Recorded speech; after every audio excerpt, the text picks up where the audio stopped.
Welcome everyone to another AZ Ray video. Today we're going to talk about Aztec Batman. This was actually a subscriber suggestion, so thank you so much, subscriber, for giving us this request. Woo woo.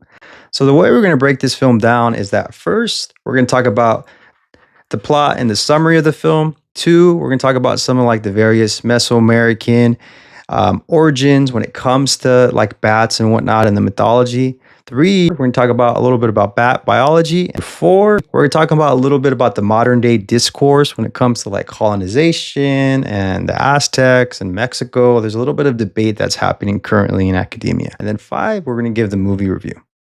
All right, guys, let's get into it. This section is going to be the plot summary. So essentially, this film is kind of like a period piece, kind of like a historical fiction, like a what if Batman existed in this Mesoamerican Tenochtitlan Mixtec Aztec world and what he would do to the conquistadors.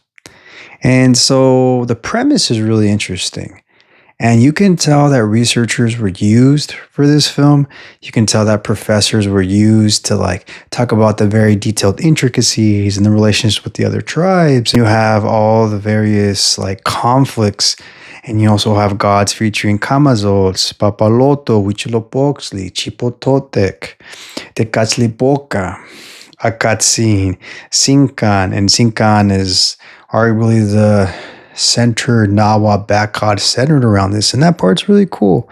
And you also have Tlalipopoca, which was like the whole comet / star smoke, which is important and compelling in cosmology and the cosmos, and the stars were everything for those people. You had to be an expert on stargazing to survive, whether that was your crops, whether that was understanding time, whether that was understanding the weather, whether it was understanding the various cycles, droughts, especially because droughts also affected people in this time period. It's a very challenging time. And they also used the Spanish false propaganda that Nahuatl, Mixtec, Indigenous, Toltec, Nahuatl, all these indigenous people from Abya Yala were seen as worshiping this god of the white man. And that's not true. It never was true. People could tell the difference. Didn't like that part of the film. Didn't like that reimagining. It's weird because like on the one hand, it was very well researched and talked about all the important conflicts, and also talked about how the story of the Mexico City, modern day Mexico City, Tenochtitlan conquest wasn't just the Aztec Mixtec story. There was also other tribes that formed alliances with the Spanish because they didn't like the Aztecs. And so you see that dynamic, and that part was really well and it was compelling. But then the other parts of it, they just wrote it like a fictional take that wasn't effective. It bothered me. This film has a lot of problems. It has no message to it. It's a really interesting story, but what's the message of the film? Please tell me. It's empty. It's naked. There's no message. The other thing too is that for all the various audio options that's available in streaming, or for those that watched it like from the movie theater, the original Spanish Latin American dub, or the original Spanish audio dub version of it is the best version to watch it. It's like not even close. Like, yeah, some of the Brazilian Portuguese one wasn't as bad as well, and some of the other languages wasn't as bad, but there's like a big difference in my opinion between the English translation and the original Spanish dub. It's like, man, like the dialogue in the script, I don't want to say it feels different because it's probably the same script just translated, but it's a little bit more compelling in Spanish. But even then, like the script is my other big problem with this film. And I'm going to talk about this more in the review section, but just talking about it in the plot summary because the script just feels very like, I don't know, very, how could I put it? Feels very almost like assembly line, automated, almost like a chat GPT did it. There was no originality. There was no pizzazz. There was no, there was, it sucks because like this film has so much going on with it, and it's almost like you guys created this really good, interesting plot setting, and then it took a nosedive.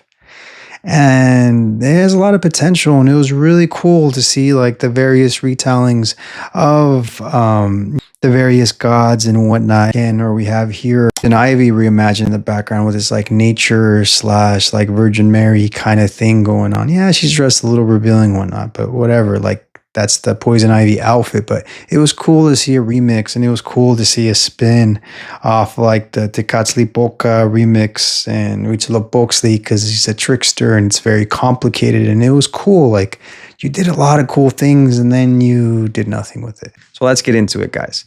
So for this section, we're going to talk about the Mesoamerican mythology. So what the heck is Mesoamerica, right? Mesoamerica translates into Middle America. Middle America or Mesoamerica is that concentrated part of Mexico where a lot of rich cultures were formed. So we're talking like the bottom part of Mexico, essentially the bottom part like the Yucatan Center and Central America became this rich concentration of Olmec culture, Maya culture, Nahuatl culture, and various cultures that were like formed there. There's like strong concentration that are associated with Mesoamerica. And Mesoamerica also has this strong correlation when it comes to bats. And that takes us into bat mythology. Camazotz is one of like the most well-known bat deities in Mesoamerica, especially when it comes to the Mayans. Mayans revered caves a lot. And of course, bats are associated with caves. Bats have this important correlation when it comes to the Mayans because of their association with caves. And caves are very important with the Mesoamerica world because some of the cultures like the Maya believed that caves were portals to the underworld, to Xibalba. That's what they called the underworld. And an important deity to that was Camazotz. Kama stands for death and Zotz stands for bat. So that gives us the translation of death bat. And the reason why Camazotz is so important is because bloodletting was a very important sacrifice, right? A lot of priests and people that were spiritually in tune and connected to the world would bloodlet. They would cut themselves, and so they could like connect into this, have this divine conversation with deity, especially because of the nature of bats and their vampiric-like nature.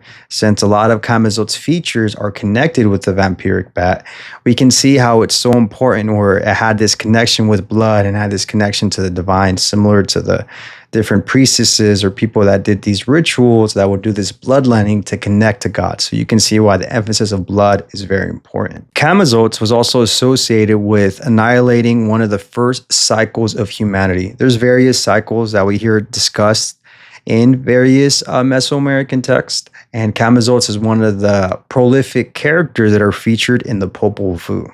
There's other regions of other indigenous people that also talked about other vampiric-like bats. We have the chon chon in Peru, which talks about its ability where your ears kind of form into like these bat-like wings. So we have those different mythologies that are associated with Peru as well. And then we also have other things associated with these large bat sightings that we've seen all over the world. We've seen different bat sightings found in the Yucatan, Belize, Puerto Rico, Texas, North Brazil, and even Venezuela. In 1988, a large vampire bat was actually discovered in Monaga, Venezuela. That vampire bat sighting that was found in Venezuela was a massive bat dubbed Dracula. It was 30% larger than the average vampire bat. It's massive. It was large. And now we're going to get into the next section, and we're going to talk about a little bit about the biology of bats, because bats are actually pretty interesting. So there's a common misconception when it comes to bats. People automatically assume that bats are associated with rodents, but they're actually not. They're actually more correlated and related to like primates, believe it or not. But yeah, a lot of people are shocked when it comes to that. Another interesting thing when it comes to bats is that bats actually have a lot of interesting flies that exfoliate them. So it's kind of cool. They have a skincare routine, and all they need is let some flies eat all the dead follicles in their skin. Kind of cool, kind of interesting. Another thing about bats, they feed on fruits, blood, as well as various bugs. Another interesting thing about bats is they actually move sideways like a crab. And the other interesting thing about bats, they're the only mammal that actually fly, right? You have flying squirrels and things like that, but they don't technically fly. They actually just glide. So it's another interesting element when it comes to bats. Bats are some of the most diverse mammals around the world. In Belize alone, there's over 75 different species of bats. So for this next section, we're going to talk about Aztecs and my problems with the film being called Aztec Batman. Aztecs never existed. It's not a real thing. It's something that's been changed because different researchers found it problematic when it came to referring various things of the Mexica culture. Because when they had to talk about of Mexica, they would say Mexican, kind of like Mayan, right? Of that background, American.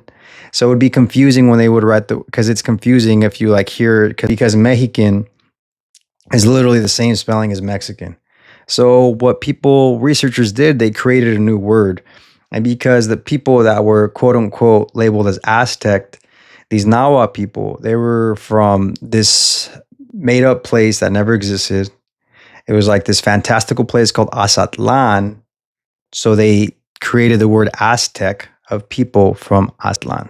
I understand I'm being a little pedantic, but I'm telling you the origins of the word Aztec, and I want to be honest with you because they never existed. It's a made up term, but I understand it's the widely used term now. So it's okay that we're using it now, but I find it a little problematic, and I have some issues with the title too. And now another thing that we need to get into too is because, and this is connected with the film itself a little bit, is that there's a lot of discourse that's happening nowadays when it comes to the whole colonization aspect, when it comes to the Spaniards and the Aztec people, right? The Aztec people are kind of complicated. They're not these great heroes that they've been romanticized to be. The Aztecs were these ruthless oppressors. They were even hired as hitmen in the past because the origins of Aztec people, they actually come from a lot of earlier northern regions that could be interpreted as modern day California, and they could also be connected with the four corner regions of states of like Utah, Colorado, New Mexico, and Arizona. So they immigrated from their way there and they made their way south, this nomadic tribe, and then united, started gaining more power, and they eventually imprisoned their fellow other Nahuatl tribal people. So they were this big oppressor, right? And so there's some scholars that kind of argue that in many ways, the Spanish people liberated these people, right? They liberated them because the Aztecs were kind of jerks, which is kind of sort of true. The Aztecs were jerks. They were suppressors. But I would push back a little bit because it's like, yes, the Spanish were smart. They were able to take advantage of the various political divisions in the Mesoamerican world at that time in Tenochtitlan, and they were able to take advantage of it and conquer, right? And some people, they were liberated because the Aztec people were these oppressors. But all the chaos, all the ravage that they did, all the disease that they spread, it's horrendous, right? And I understand the discourse. I understand that Spain in general are trying to have more of like a friendlier relationship with modern day Latin America, otherwise known as Abya Yala. And I get that they want to have more of a positive fostering story of peace. But come on, guys, let's be honest. The colonization process was a horrific process. And I understand that we have to forgive the past and we have to move forward and accept the identities that we have in as people of mestizo blended descent with our connections to the Spanish Empire at that time and the Holy Roman Catholic Church of various different origins. And we have to make peace with it. But we can't also belittle the atrocities that are related to colonization. So I understand there's like a very important discourse that is happening about it. I just wanted to talk to you guys about it because it's something that's kind of happening now where people are debating, because there's also some argument that some people feel like there was no conquest and that the colonization process was a little bit more of a cooperation. Because some people and some scholars argue that, you know, a lot of the things that people like in modern day culture are things that we like of Spanish culture.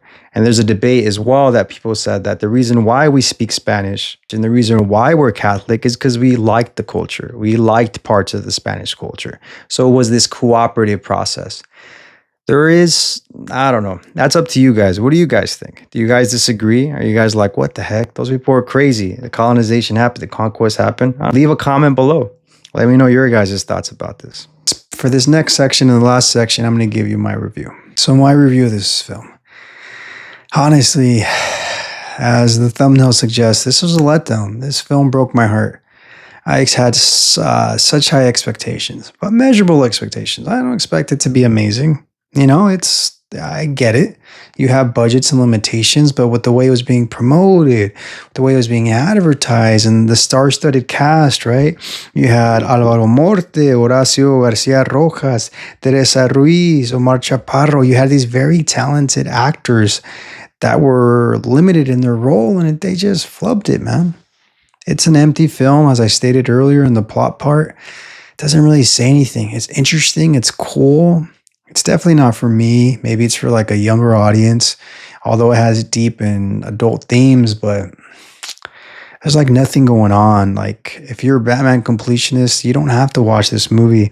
There's so many better Batman films out there. You have Under the Red Hood, Mask of the Phantasm, Batman versus Teenage Mutant Ninja Turtles, Batman Beyond, Return of the Joker, Batman Bad Blood. Even I would argue that the whole Batman like Samurai Japan series did a better job of like kind of giving you some kind of remix historical fiction elements, because there was at least some kind of message to it.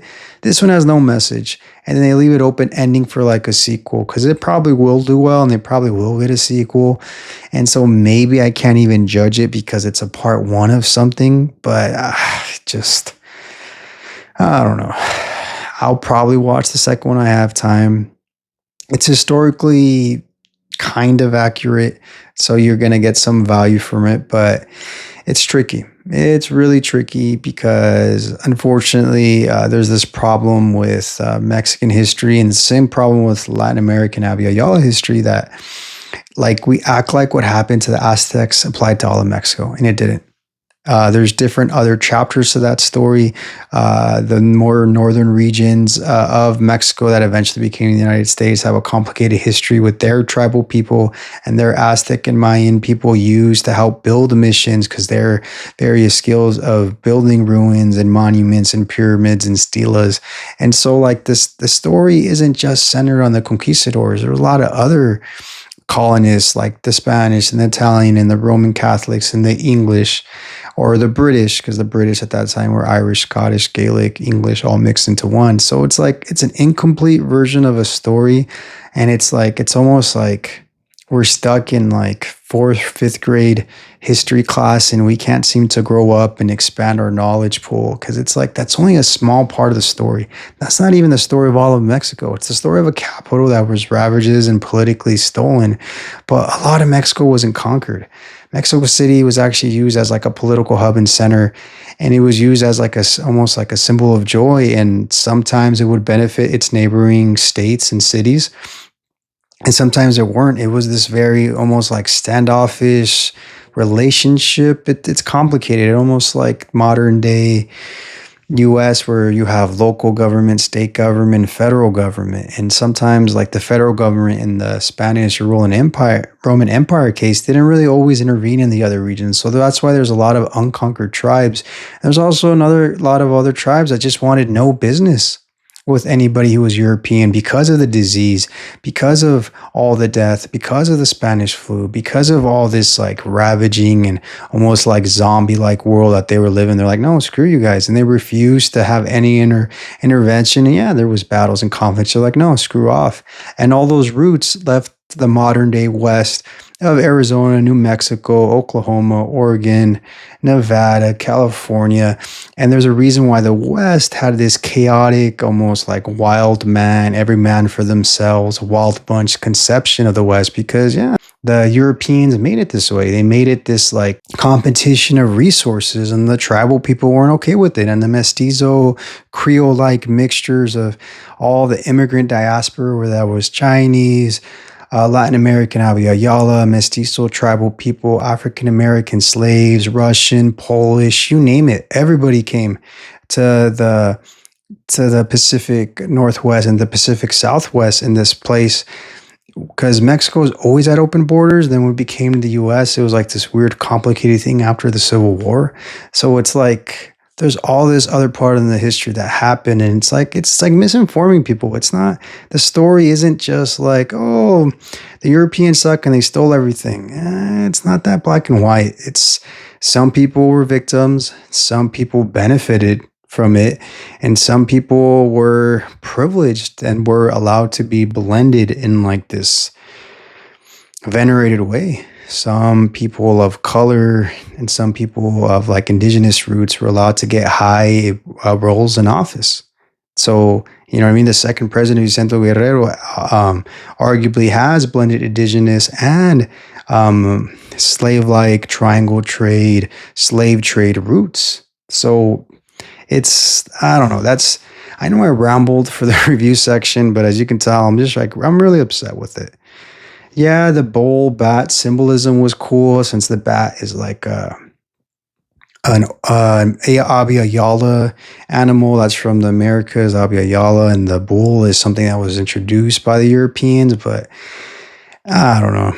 They should have done a better job. Maybe they could have used that better to symbolize the ending, because I don't know. It fell on its face with me. Do you guys agree with me? Do you guys disagree? Is the movie great and I'm tripping? You guys let me know. Don't forget to share and subscribe. And thank you so much once again, subscriber, for the suggestion.